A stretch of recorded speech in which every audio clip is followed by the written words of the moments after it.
Hi everyone, welcome back to the channel. Today we are diving into Adobe Firefly and how using a reference photo can help you get the perfect result. Let's see what happens when you use a specific prompt and compare it with and without a reference. First, I used the prompt 3 fresh peaches with a water splash on a black wooden table against a black background.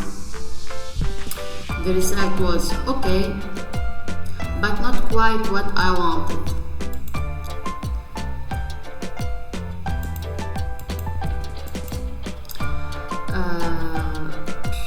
The peaches were just next to each other and lacked a dynamic arrangement.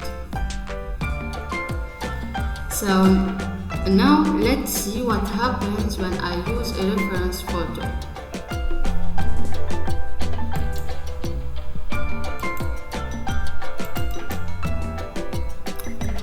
This is a picture I took of 3 peaches, 2 at the bottom and 1 on top.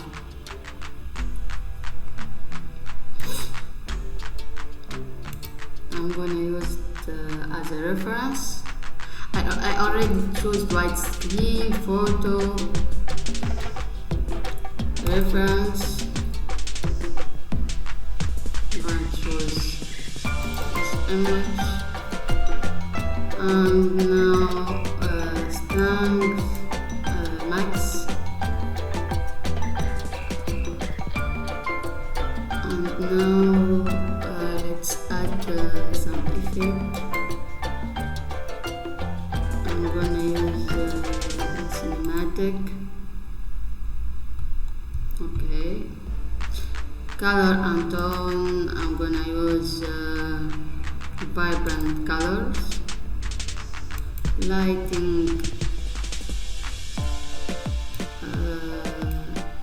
studio light, camera angle, none, and generate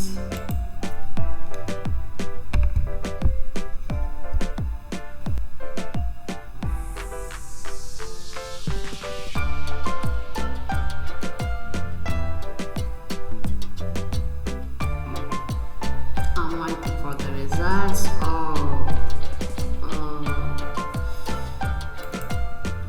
It's too much better than the other ones. Wow, I like this one. I like this one. I like the blue.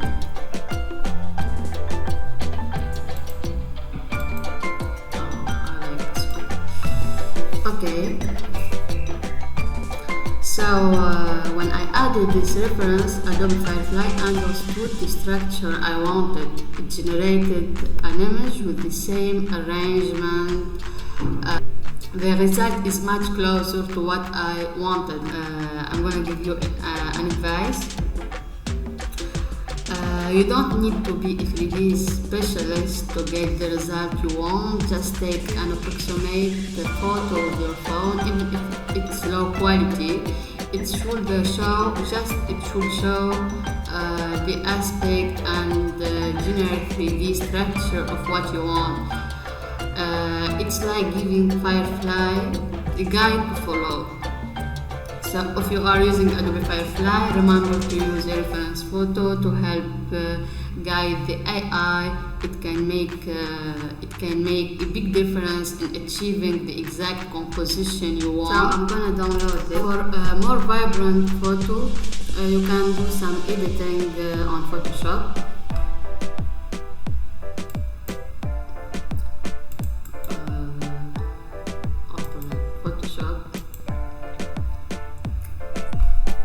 And then just a little editing and give it more life. Just a little. And let's show vibrance.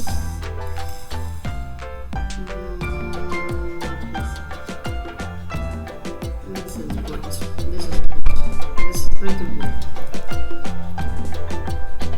Okay, thanks for watching. Don't forget to like, subscribe, and hit the bell icon for more tips and tricks. See you next time.